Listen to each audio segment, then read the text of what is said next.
Hello, welcome to EyE on You. Eunice, as you know, the Guangdong, Hong Kong, Macau Greater Bay Area is now a hot topic.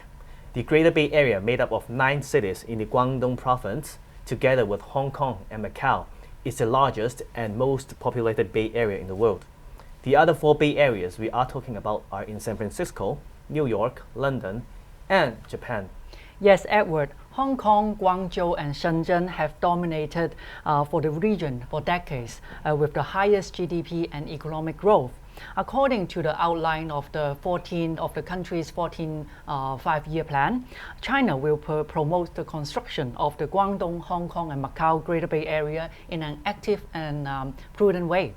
Over the past few years, our central government and Hong Kong government has formulated and improved policies and measures as to make it more convenient for people to work in mainland China, as to empower Hong Kong residents living, working, and studying in the mainland China, fostering the flow of people, goods, capital, and information, and to improving the overall connectivity of the Greater Bay Area under the principle of one country, two systems. Edward, there have been a lot of misunderstanding of the Greater Bay Area, the plan. And as I know that you have been working there for more than a decade, can you share some views and your experience in the Greater Bay Area? Sure, Eunice. Now, if we compare to the time when I first entered mainland China for business 10 years ago, it is so much more blessed for Hong Kong people nowadays if they have plans for starting a career there. Hong Kong people get extra subsidies from the mainland government if they are going to start a business at designated incubators. They get housing allowance, they get tax credits, they get transportation allowance, and office space rental allowance. Meanwhile, the Hong Kong government is also offering a series of early stage supports for the Hong Kong people who are planning to start a business at the Greater Bay Area mainland cities. For example, financial subsidies and incubation services. This can help us more well-equipped before entering the Greater Bay Area mainland cities. It is quite an exciting time for us Hong Kongers. So Eunice, how about you and your profession? What kinds of opportunities will the Greater Bay Area offer to legal professionals? Yes, I see that there are more opportunity for our profession and for the legal industry. For example, Hong Kong enterprise who register in Shanghai, Shenzhen, they can choose the applicable law, Hong Kong as an applicable law for their contracts for businesses. And also, Hong Kong lawyers can register for the special exam, so they can be qualified as a PRC lawyer in the Greater Bay Area. And this means that businesses have the option. They are able to secure a lawyer who are both Hong Kong and PRC registered lawyer, so they can advise them on the legal transactions, on the investment and commercial transactions. So this is only the benefit what the Hong Kong lawyers can have. And also, we are talking about the youth. The Greater Bay Area Youth Employment Scheme is one of the new measures announced by the CE in the 2020 policy address, and it aims to encourage and to support young people to work and to pursue the career in the mainland of the Greater Bay Area, and to help them understand the latest development of Hong Kong and those other cities, and to leverage their opportunity for the career advancement in the Greater Bay Area. Yes, Eunice. So to sum up, either running a business or developing a career, the Greater Bay Area has a thriving economy that deserves Hong Kong youths to explore and develop. In this episode, we have invited Mr. Eric霍啟山to be our guest. He holds key position in the family business, and he is also a committee member of the Guangdong CPPCC. He is the vice chairman of the Hong Kong Football Association, and he sits on the executive committee of the Asian Football Federation. I'm sure that he has a lot to share with us. Yes, please invite him in. Yes. Hello, Eric. Welcome to our show. What do you think about the younger generation of Hong Kong can expect from the Greater Bay Area, this whole new concept? And can you share with us your experience at the Greater Bay Area? For example, what kind of challenges you have encountered at the Greater Bay Area? Well, first of all, I'd like to thank Edward and Eunice for inviting me today to share some of my concept on Greater Bay Area and also football.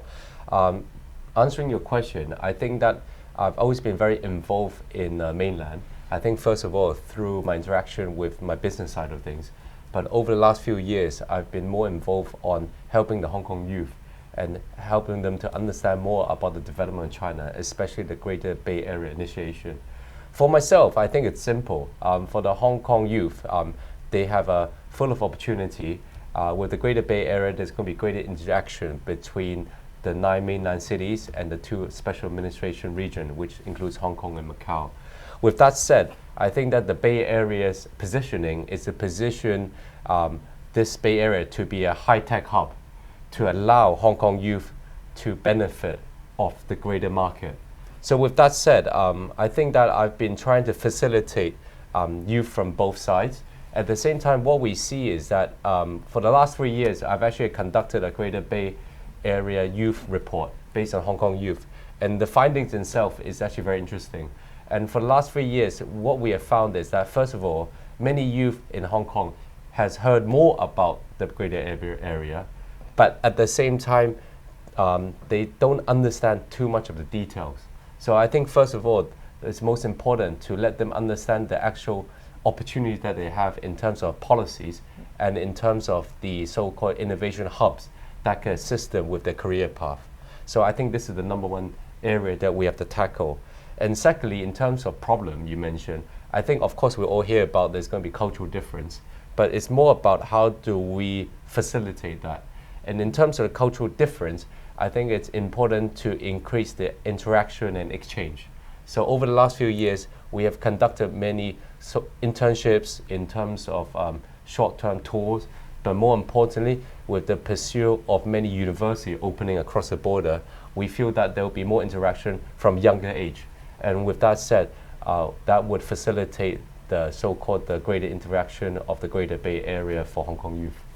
Yes, as the whole idea for the Greater Bay Area is to create the synergies between different cities in the area. That's right. So as what you said just now, you have a survey report made for the, what the youth sees the Greater Bay Area. Right. Then what is the report's finding on their feelings on the Greater Bay Area? Well, I think from the report, 86% of the Hong Kong youth have heard about the Greater Bay Area, but they would like to know more about the exact policies and how they can participate and how they can benefit. And I think that's the key. And with that said, I think how they can benefit, actually there is many so-called funding schemes right now. I think 10 years ago, many people would talk about career path. But in the last 10 years, I think many youth want to pursue their dream. And I think Greater Bay Area is an area where they can pursue their dream in terms of many youth want to do startups. And I think with startup, people always consider about market opportunity and cost. And I think Greater Bay Area allows you to have a limitless market, but where costs can be kept at a lower side compared to Hong Kong. So I think this is an obvious choice. But with that said, I think it's a confidence issue. Is they want to feel confident going in. So I think that with the confidence issue, I think that we have to spread more message, meaning, for example, funding scheme from Hong Kong. From the Hong Kong government, there's the Young Development Fund from the YDC, Cyberport funding. There's actually a lot of government initiative that actually helps Hong Kong youth to go into the Greater Bay Area. At the same time, in the Greater Bay Area mainland 9 cities, there's also lots of local funding policies, initiation. And I think many of these so-called policies has to be rallied to people in Hong Kong so they know about it. Going forward, I think in terms of confidence, this is also one of the so-called suggestions that we made through our survey, is that we would like to suggest that in Guangdong right now, they've already have something called the Hong Kong Economic and Trade Office. One of our suggestions is how do you upgrade the resources and the function of this office? Then it has to be a Hong Kong government-led office that can ensure their safety, especially for the parents, allowing the sons and daughters to go across the border. So this suggestion is something that we have suggested to the government, and also we'd like to share with the community. And hopefully, by doing so, this could give more confidence to parents and youth, and that would encourage them to take advantage of the current market and policies that's available to them. And hopefully, with that, they can help enable Hong Kong youth to increase their horizon across the border and so-called pursue their dream. At least you let them to prepare themselves on the cultural difference. I think the government needs to do more on this issue rather than just persuading or encouraging them to go to the Greater Bay Area, but not giving them much of the support. I think this is what you were exactly, because about. I think there's a lot of funding scheme to encourage them, but what I look at is more important. Once they're there, you need to look after them, and I think there's a lot of initiative telling them to go. Correct. But a lot of them will be asking the question, when I'm there, then who looks after me if I'm in trouble? And they may not be so familiar with the local government, with local community as they're new. So I think that Hong Kong government can play a greater role in terms of facilitating and supporting them. Yes, Eric. So as the Vice Chairman of the Hong Kong Football Association, how do you see the future of the football industry in Hong Kong? And how do you think we can collaborate more with the Greater Bay Area through sports? Well, I think that sports is a universal language. It really connects people around the world. Actually, a few years ago, we just celebrated our 40th anniversary of the Guangdong Hong Kong Football Cup. This was conducted before the handover, and I think the whole idea was how do we, through sports, promote more interaction between the cross-border activity. This was the first time when people from Hong Kong and mainland interacted through a football game. And this shows how football can connect people. Right. I think that we can play different roles by using sports. I think on the amateur level, on the youth level, I have last few years organized the Greater Bay Area Youth Football Tournament. So this is working with the Hong Kong 18 district teams and then playing it in Hong Kong, having a knockout, and then the winners will be representing Hong Kong to play in the Greater Bay Area Cup in Guangzhou. And by that we were invited Macau team and also the mainland 9 cities to play together. By doing that, we can use sports and football to promote greater interaction between the youth in the Greater Bay Area. And through this experience, not just by having the football game, they were able to understand the cultural difference, understand about the city of Guangzhou, and also understand the so-called cultural, historical, cultural history of the area, and also some of the career opportunities. Right. And more on the more professional level, in terms of Hong Kong Football Association level, I think Hong Kong is a very unique place with its a Hong Kong Football League and our Hong Kong football team, as we are also just about to get ready for the World Cup qualifier right now in Bahrain. But in a bigger level, we will very much like to be part of the Chinese market, where we can, with that, we can attract more commercial sponsors. And by having that, we can help Hong Kong coaches, our Hong Kong players, to increase their wage and increase better talent. So by that, we can help the employment of the sports industry in Hong Kong. In 2023, Hong Kong will have the Kai Tak Sports Park ready. That will be a 50,000 stadium, and this will be also something that the sports community will be rallying behind. And we very much hope to attract more international games, including local games, and also games that is from the Greater Bay Area to host the final in Hong Kong in Kai Tak. So I think there will be many interaction in terms of the amateur level, youth level, professional level in terms of league and practice, and lastly for football fans to enjoy world-class facility and matches, whether you're in Hong Kong or in the Greater Bay Area. Yeah. So under the pandemic we are all having now, is there any things that will be being held up to encourage people to go into the Greater Bay Area for tournaments or for competitions or for interactions? I think the pandemic has actually become a disruptor in the industry, not just for football or sports, but in all industries. But this disruption has actually speeded up a lot of industries at the same time. Some of the traditional industry may be so-called challenge, but when there's challenge, there's also always opportunity. And what is the opportunity from this pandemic that I see in the world of sports is it speeded up the world of esports. Yes, that's why I'm asking the question. So I know that Eunice has also been very involved in esports, and I think that in the sporting industry, I think that this is something that I've been pursuing and pushing, and I think lately we are getting a lot of good news. Esports will become medal sports in Asian Games coming up in Hangzhou. Right. And lastly is the IOC, International Olympic Committee, which is the world governing body for Olympics, has recognized esports, and they're going to launch the Olympic virtual series, starting with a couple of traditional sports. So I think that in the world of esports, this is very exciting, and I can only see this market growing. And going forward, hopefully Hong Kong can play a role, and we can get the government, the private sector, and the sports community to all rally behind this, so that we have a bright future for the youth. So are we looking that our team, our Hong Kong team, Hong Kong football esports team, is able to participate in the 2022 Asian Games in Hangzhou?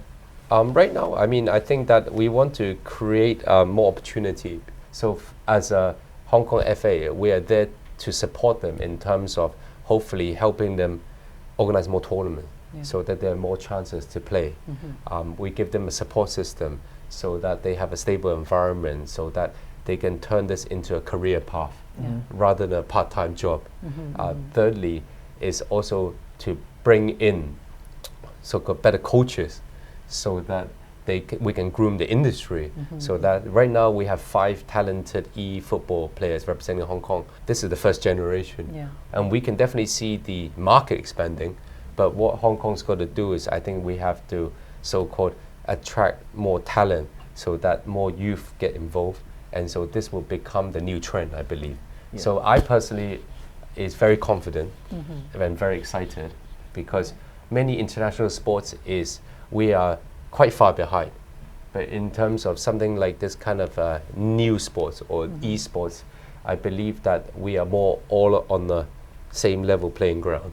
So with good so-called policies and good environment for them to be trained, I believe Hong Kong has a big chance on the world stage. Yes, Eric, as you have mentioned, in 2022, the Asian Games, esports is going to be an official medal event. Right.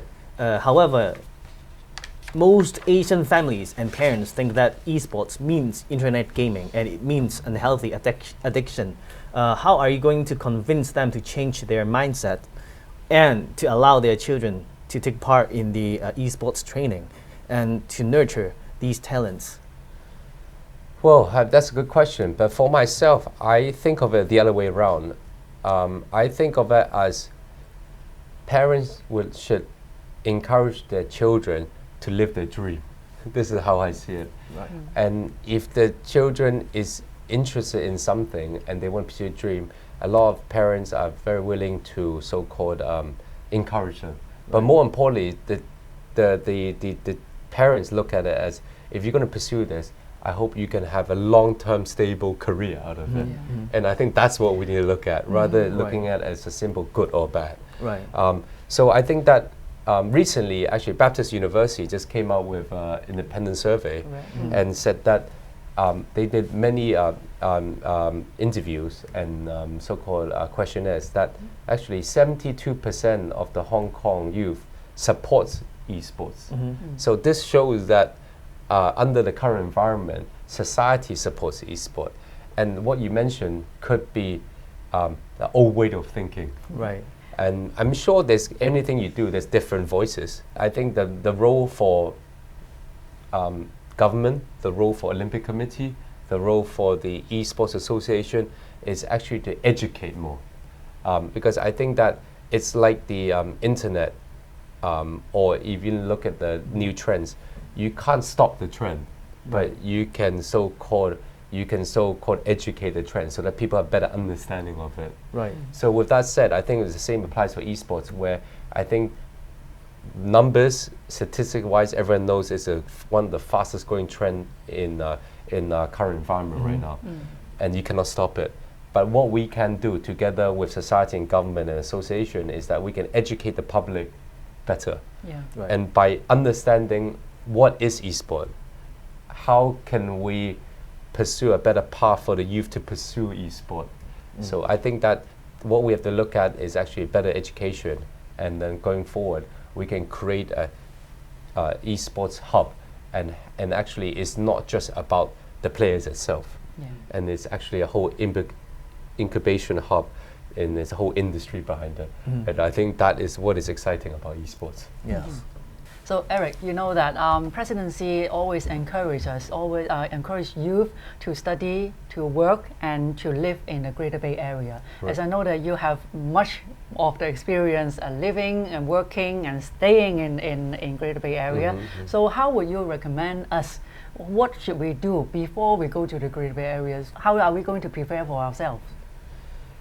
I think for myself, I think like some of the Hong Kong people, being Chinese, born in Hong Kong, I had the privilege of studying abroad and then returning back and working and living in China. So I have some kind of comparison. I think, as Hong Kong people, we can adopt very well in different environment, but the most important is to experience yourself, I think. Because I think you may hear different stories and different versions from different people, but I think everyone has different interests and different background. So I would always encourage people to experience for themselves, because for myself, I'm also the chairman of the Hong Kong Guangdong Youth Association. So we try to facilitate Hong Kong youth to understand better on the Greater Bay Area. And often they ask me is, why should I go? And if I go, which city should I go? And so I think for me, my motto has always been first understand, and then you make your decision, rather than just go blindly. Whether it's pursuing career or going to a foreign country or going to a mainland city. Right. I know recently the Hong Kong government has just launched the Greater Bay Area Youth Employment Scheme, and I know that was been received very good, and many people have signed up for it. And I think, and government gives a subsidy to the company that employs the Hong Kong youth. And I think these are great schemes that really gives Hong Kong youth a chance to have first-hand experience in the Greater Bay Area. I think that what's important is actually from our survey, we see that there's a direct correlation is if the Hong Kong youth has any interaction or experience in mainland, they're more likely to pursue a career in the mainland. And secondly is that the longer they have experience in the mainland, the more likely they'll pursue a career or live in the mainland. So it's very important for them to have a chance, and that chance, if they have a longer time in the mainland, will have a positive effect. Right. So I think with that said, we've made a number of recommendations based on what I just said. But I think one area that can increase or encourage this interaction is through universities, because Hong Kong has a very unique one country, two system. So a lot of the licenses are not recognized. So I think these are one of the difficulties that people face. Right. And so now as the Greater Bay Area policy comes down, a lot of the licenses in Hong Kong are recognized in the Greater Bay Area. Right. So with that said, I think we can see that a number of universities, Hong Kong universities, are opening across the border. And one prime example is the Hong Kong Science and Technology University that's opening in Guangzhou, which is right next to the Guangzhou high-speed rail station to facilitate Hong Kong people getting there. And so this will be open in 2 years' time. So with that said, that will encourage Hong Kong students, mainland students, and international students to be all going to make Greater Bay Area. But with that said, I would like to make a suggestion, and one area that I think we can increase this is by having Hong Kong youth study in Hong Kong, perhaps in the Hong Kong Science and Technology University, and then in the Guangzhou campus, they can do exchange programs. Yeah, right. So because I think it's hard for some people to just sign up a 3-year course and go to the mainland and live there. But if you actually enroll in Hong Kong and you have 1 semester in the Greater Bay Area, Guangzhou, and 1 semester in Hong Kong, and vice versa, I think it's also important for mainland students to understand Hong Kong. It's not just about us understanding them. I think understanding is a mutual understanding. And when you understand each other, you respect each other. And by doing this, you will have more harmony between the two. And this is the idea of Greater Bay Area, where the 9+2 people come together as one. So I believe that going forward, there's going to be more initiation.